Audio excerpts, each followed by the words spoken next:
You will hear a telephone conversation between a travel company employee and a customer. First, you have some time to look at questions 1 to 5.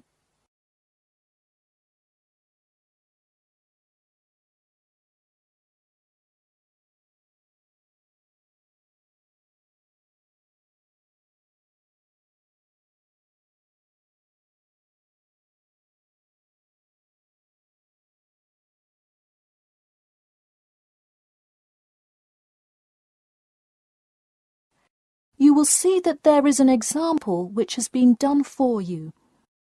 On this occasion only, the conversation relating to this will be played first. Hello? Hi, good morning. This is Talia from Parrot Bay Travel Agency. Is Robert Goddard there? Yes, speaking. The man says that he is Robert Goddard, so Robert Goddard has been written in the space. Now we shall begin. You should answer the questions as you listen, because you will not hear the recording a second time. Listen carefully and answer questions 1 to 5. Hello? Hi, good morning. This is Talia from Parrot Bay Travel Agency. Is Robert Goddard there? Yes, speaking. I'm so sorry that I made such an early phone call, and I'm calling to ask a few questions about your most recent vacation. Could I have 5 minutes of your time? Sure thing. Great, thanks.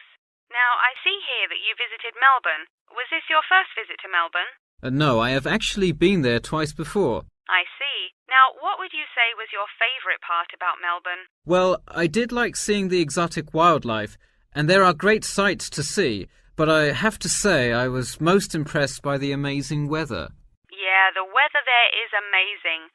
Which of the sites listed as part of our official tour did you see? And of those, which was your favourite? First I saw the theatre, which was beautifully designed. It was not nearly as cool as the town hall, though. The building is a huge part of Melbourne's history, definitely my favourite. I saw the aquarium too, but wasn't too impressed. I see.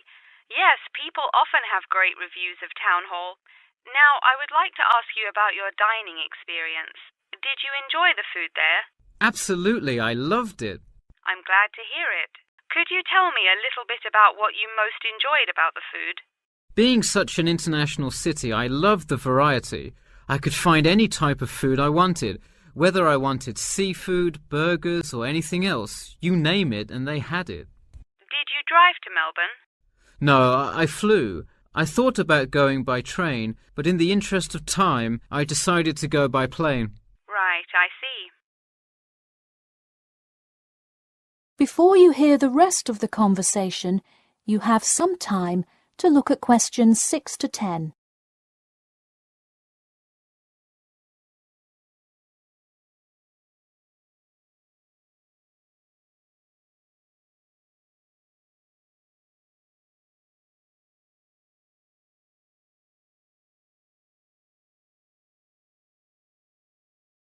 Now listen and answer questions 6 to 10.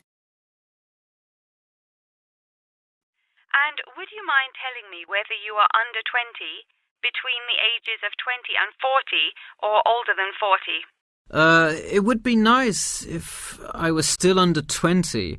My vacation probably would have been quite different. Actually, though, I just turned 41 last week. Oh, happy birthday. So, did you treat yourself and fly first class? No way. I would love to have a budget that high. I'm more in the mid-range income level. I wasn't always, though. I spent much of my life in a low-income household. I see. That answers my next question then, of income level. And what was the purpose of this visit? I had to go there on business a lot before and decided I would go there for tourism this time. I see. And what is your occupation? I am mainly a computer programmer.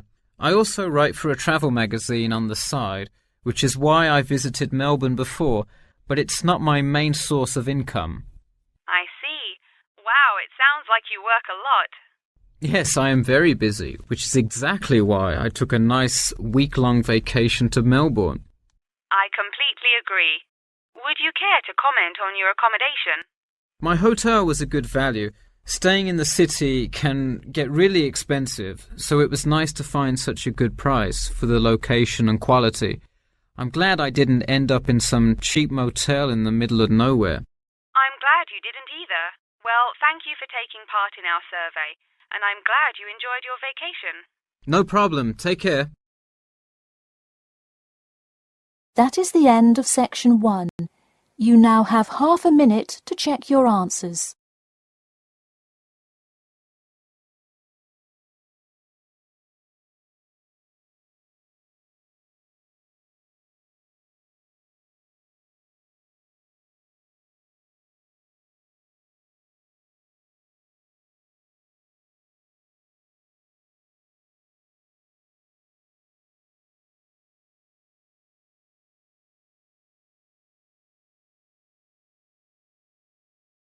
Now turn to section 2.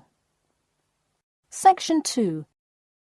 You will hear a talk about the main points of interest and the improvements made in the area. First, you have some time to look at questions 11 to 15.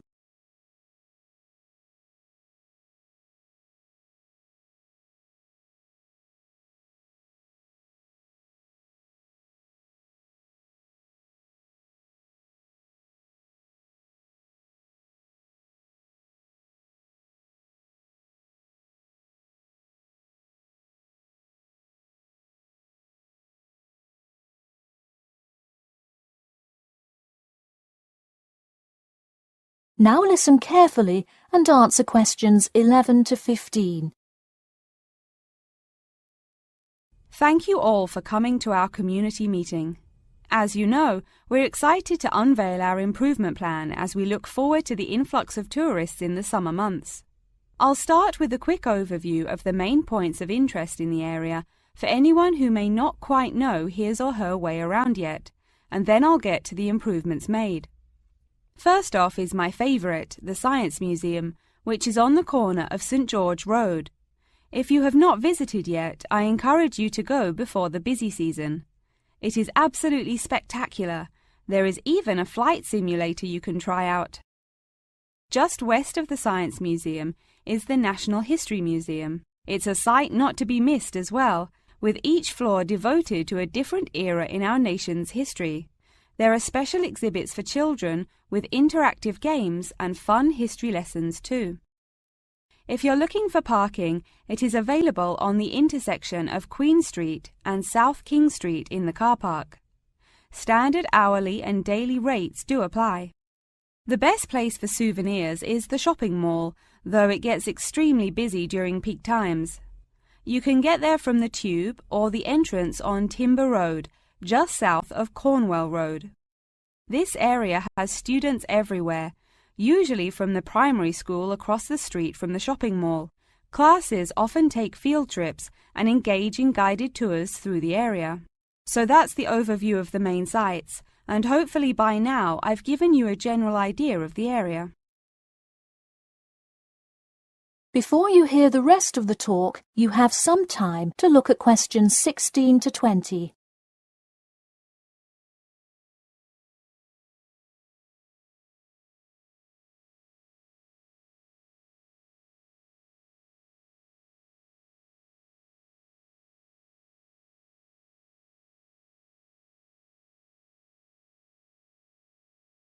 Now listen and answer questions 16 to 20.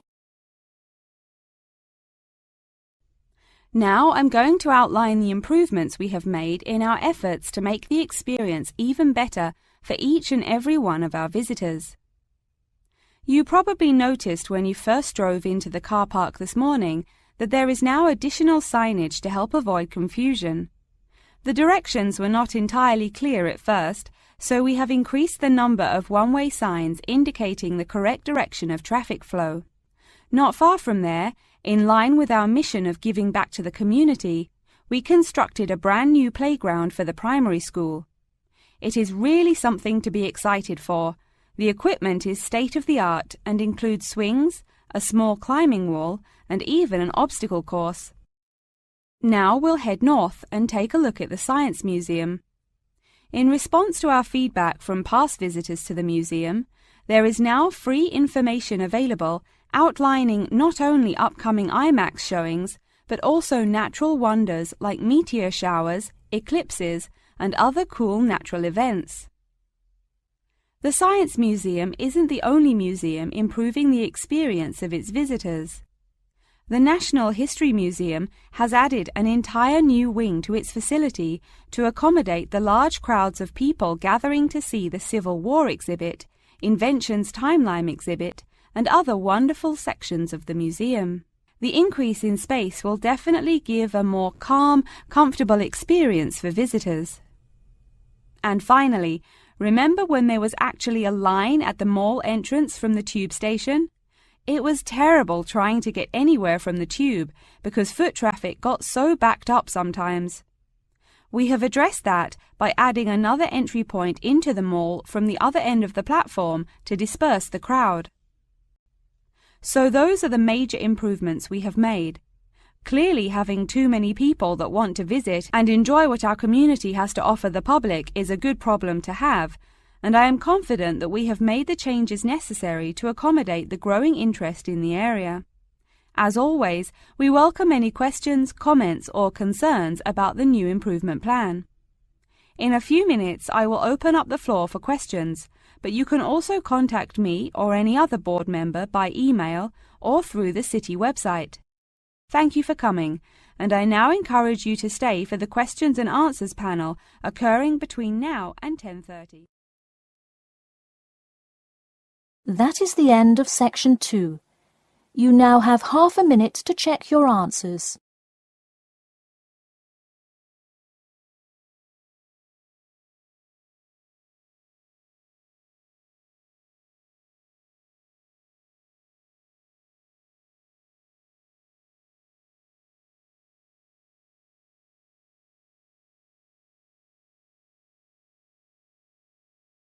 Now turn to section 3. Section 3. You will hear two students called Jane and Mark talking to their tutor about the project assignments for their senior thesis. First, you have some time to look at questions 21 to 23.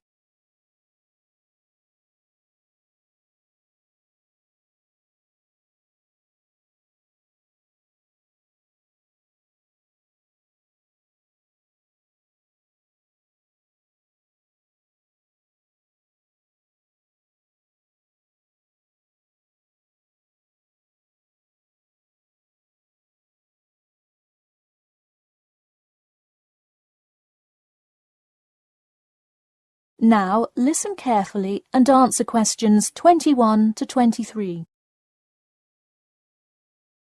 So, you were both given your project assignments for your senior thesis today, right? Yes, and we already have to submit our topics next week. But how could they give us a grade this soon? No, next week's due date will not be counted towards your final grade. The teachers are just going to read your topic and give you feedback. Oh, I see. So first we should come up with our topics, and then what? Well, once you know what you want to study, you need to think about how you'll study it. You need to decide on your research methods. The methods will be the main part of your paper. What about the results section? Well, I can give you feedback on that, but you will be the one carrying out an experiment, and thus will have to produce the results on your own. What I would like to do today is practice writing research papers before you even begin your report. I'll give you samples of old data from past experience, and you can practice writing results and drawing conclusions. I think that would be really helpful. Yeah, it sounds like a lot of extra work, but I'm sure it would make our actual project easier. You're exactly right. So let's get started. First, let's try this simple experiment on fruit flies. Read the information and then take 25 minutes to summarize a results and conclusion section. That's really important. Pay attention to the time limit. Okay, does it still have to be 6,000 words? No, don't worry about that. What if we get off topic? I wouldn't worry too much. You'll have so much information to write about that it should be easy to stay on topic. Before you hear the rest of the talk, you have some time to look at questions 24 to 30.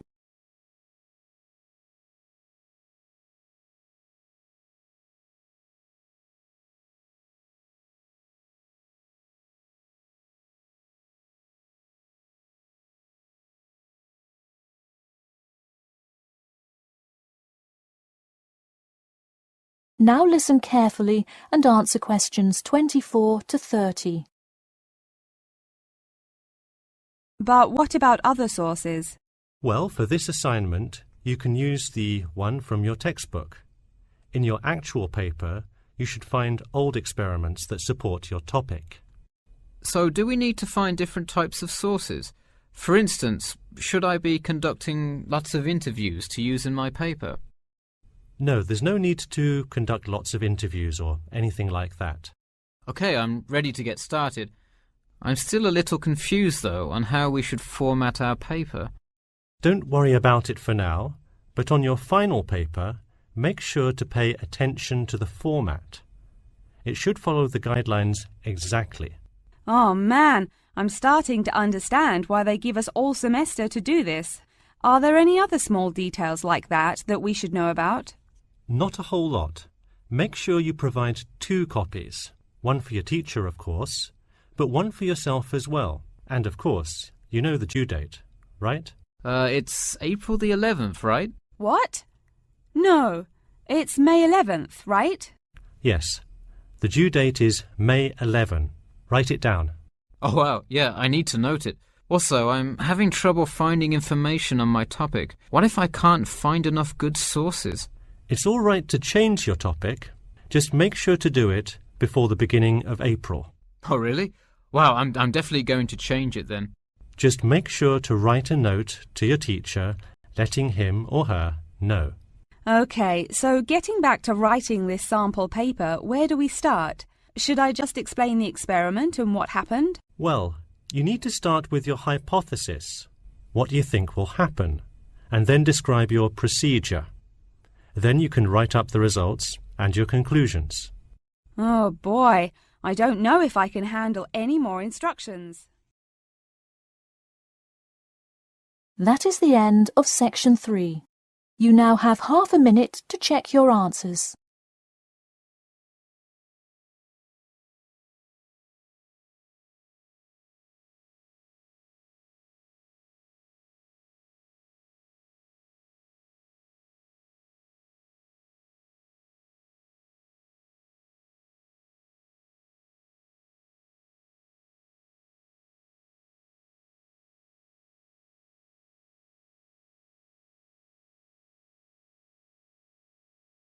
Now turn to section 4. Section 4. You will hear part of a lecture about factors you should consider when creating advertising materials and the effects they can have on your product sales. First, you have some time to look at questions 31 to 40.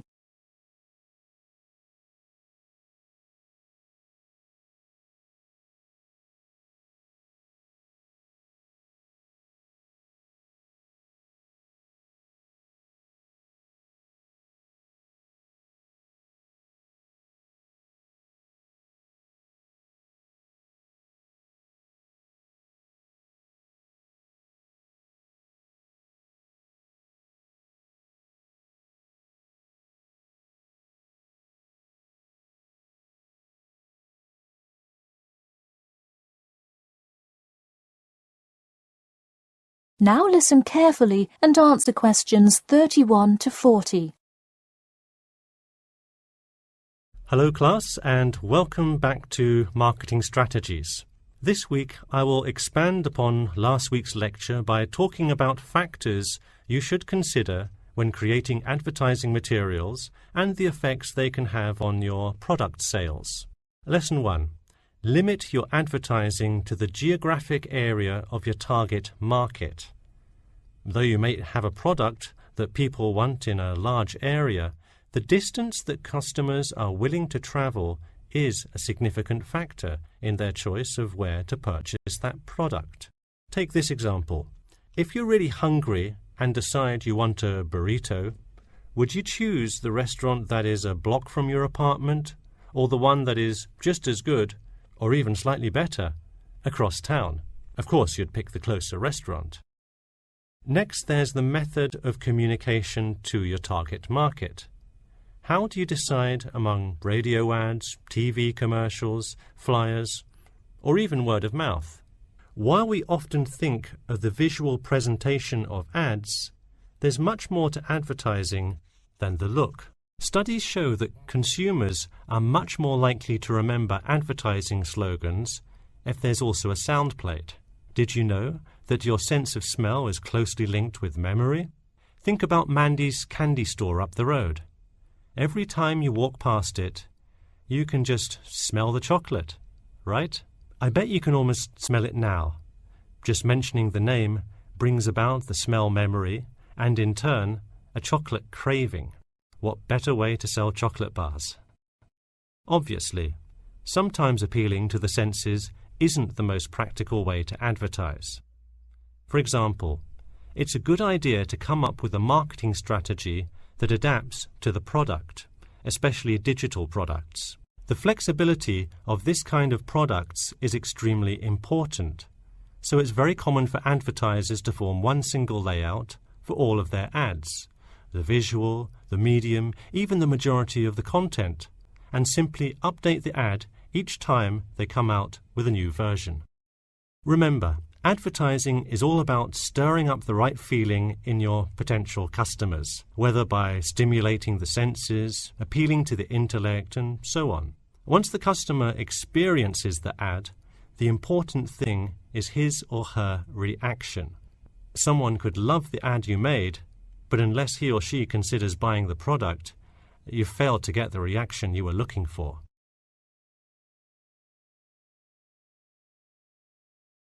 So once you have successfully reached your target customer, and you have his or her business, often you'll want to expand to a larger market. More often than not, the same marketing strategies you used in your small campaign may not work for a larger audience.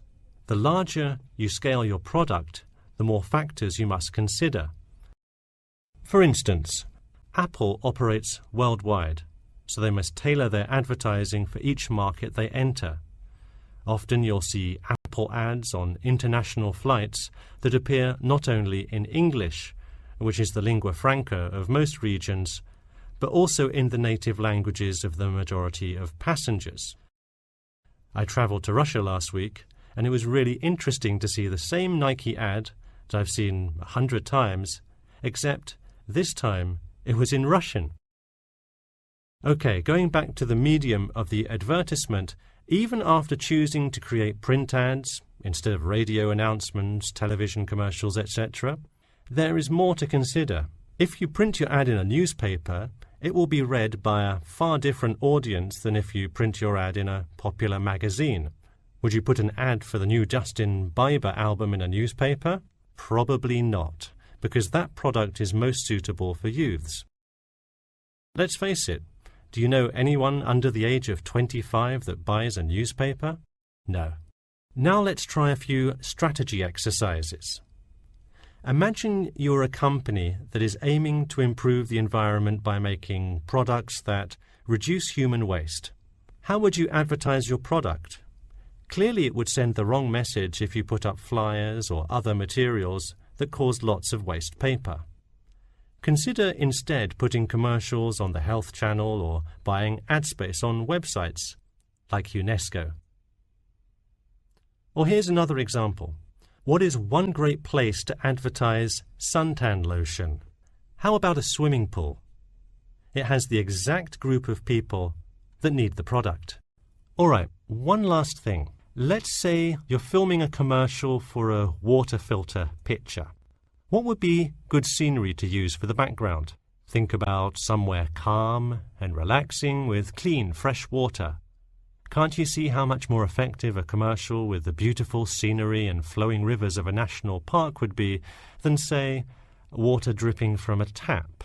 So to wrap things up today, think about the geography of your target market, the type of marketing material you should use, and the most effective way to appeal to the customer in order to make a successful ad campaign.